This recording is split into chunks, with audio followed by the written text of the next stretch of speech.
that falsifies this, which would be perfectly a perfect example would be something chimeric like a dragonfly with a cell wall. Think about how ridiculous then you would have disproven the theory, or you would have at least falsified that hypothesis. Hold on a second. You're saying to prove that people and pine cones are not related, you have to find a person with a pine cone growing out of their head. No, actually, that's kind of what you're asking for us to prove. No, see, the thing is, if you wanted to prove that a pine cone and a human being are not related, you take the two things they share in common, that they're eukaryotes, and that they have certain cellular and molecular similarities, and then you take that and you form a nested set, and then you violate that nested set, or you find an example of something that violates it, which is probably where you were going with the platypus example, expecting me to think that that was a violation of the nested hierarchy. No, I'm curious what it evolved from. A mammal. That's not an answer, did it? You said it had a common ancestor with the dragonfly. It is an answer, actually. You said it had a common ancestor with the dragonfly. Give me an example of something that's half dragonfly, half platypus. See, there you're just being disingenuous because you know that that's not what anybody's proposing, because platypus and, say, human beings share a more recent common ancestor with each other than either does with the dragonfly, so there cannot be, in the evolutionary theory, a half platypus, half dragonfly. So you just don't understand what people are asking. You just don't understand the theory, and you're being disingenuous. Because if you understood it, Kent, you would never ask for a half platypus, half dragonfly, because where the heck did all the other mammals come from? I understand it much better than you realize, and much better than you do. No, actually, you don't, because... well, 1 second, Martin. How do you come to the conclusion that two things are related simply because they have similar properties? It's not about similarity. That's what you just said. You were mentioning how the dragonfly and the platypus both contain eukaryotic cells, and they're both... And it's about a nested hierarchy. Okay. Yeah, so how do you come to the conclusion that just because they have similarities, therefore they're related? Okay, do you agree that there's at least a nested hierarchy that we can distribute forms into? You can create one if you want. No, but do you agree that there's one that... I mean, a creationist... I can create. If you give me a bunch of skulls... Linnaeus was a creationist, and Hold on a second. If you give me, that doesn't necessarily mean this is a nested hierarchy by which they descended. Okay. If you give me a bunch of skulls, larger or smaller, I can organize them in any... That's one.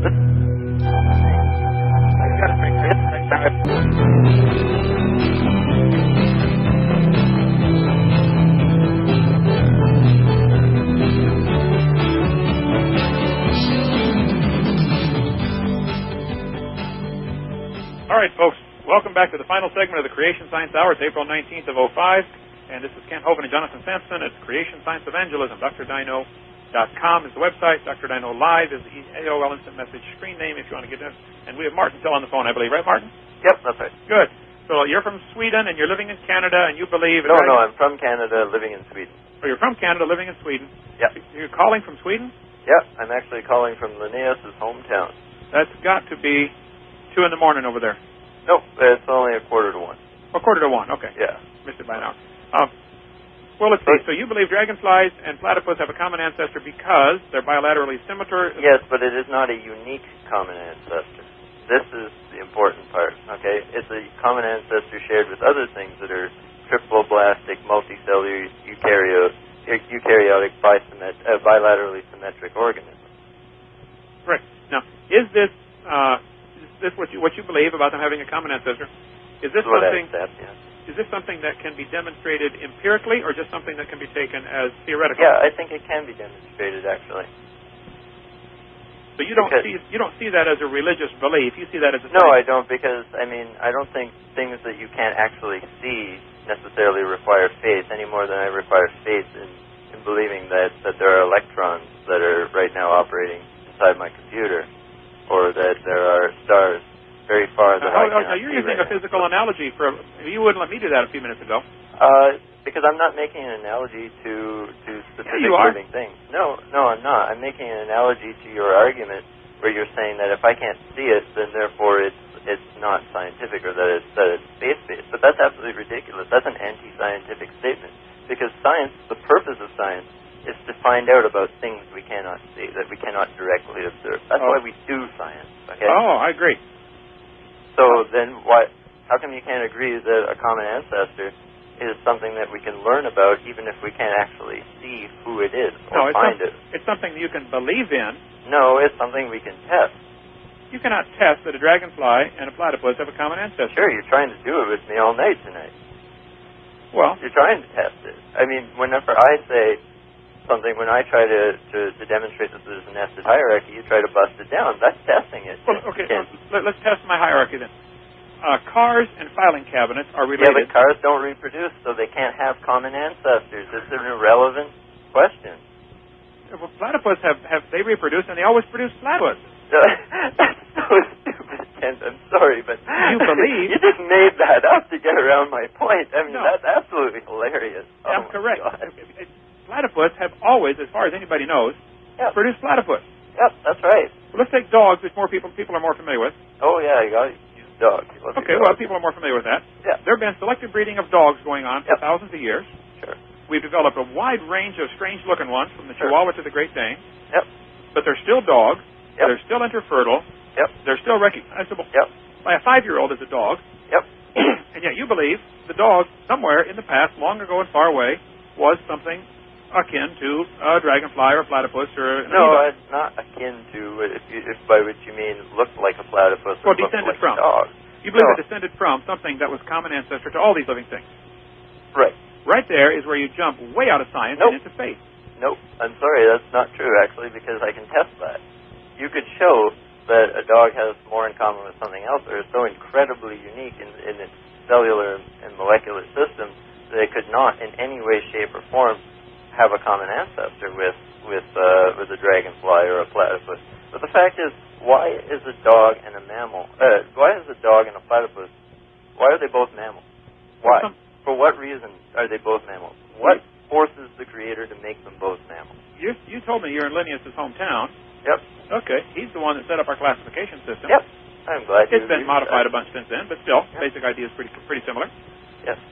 We could classify things all we wanted. Not really, actually, because he was pretty certain that there was a natural order to things that he was determining. Okay, and this is something we tend to agree with today. What? Right. Was Linnaeus a pretty smart scientist? Yeah, he was a pretty clever guy. Did he believe in creation? Yeah, he sure did. Okay, why don't you? Because I don't think there's anything to support it. So you think he was wrong? Yes, he was wrong. But he was right to classify dogs and platypus both as mammals, but he was wrong to believe there must have been a designer for this. No, I don't think he was wrong to believe that. I think he had some good reasons for that. Of course, he lived in pre-Darwinian times, so he didn't have Darwin's theory of evolution to explain it. I know. Do you accept Linnaeus' classification? Yeah, Darwin's theory sure messed up a lot of... Darwin's theory ruined a lot of science, in my opinion. It made people that's fine. That's fine, but I mean, you can't have people believing in a theory of atoms before there's a theory of atoms to exist. I mean... No, there was people believe Darwin's grandfather wrote most of the stuff. Oh, yeah, but that wasn't Darwin's theory of evolution. That's a very different theory. He stole most of it from his It wasn't based on grandfather. natural selection. It wasn't based on common ancestry. So this is what we're talking about. We're talking about the issue of common ancestry, and common ancestry is based on the notion of nested sets. And that nested set pattern is derived from Linnaeus' classification, okay? And a nested pattern, okay, is the mathematically necessary consequence of any branching process. I don't understand how you don't see that that's religion and a faith. How can I explain Because it can be tested, because we know if there is a branching process going on, that if there is, then we should expect to see this nested hierarchy, that if there is no nested hierarchy, or if we can find violations of the nested hierarchy, you test the theory. Okay, there's an article came out in a recent science magazine about, I'm going to look it up here as we speak, about amoeba having 5 times more DNA than mammals. Sure. Yeah, I think it's got the largest genome of any eukaryote. Okay. Why would an amoeba have 5 times more DNA than a mammal? Why not? What stops That's not an answer. No, I mean, I don't see what this question has to do with common ancestry, or how common ancestry is untestable. You're just dragging the point off, trying to get me to explain genomics, and I'm not trying to explain genomics. I'm trying to explain common ancestry to you and why scientists think it's actually a credible theory.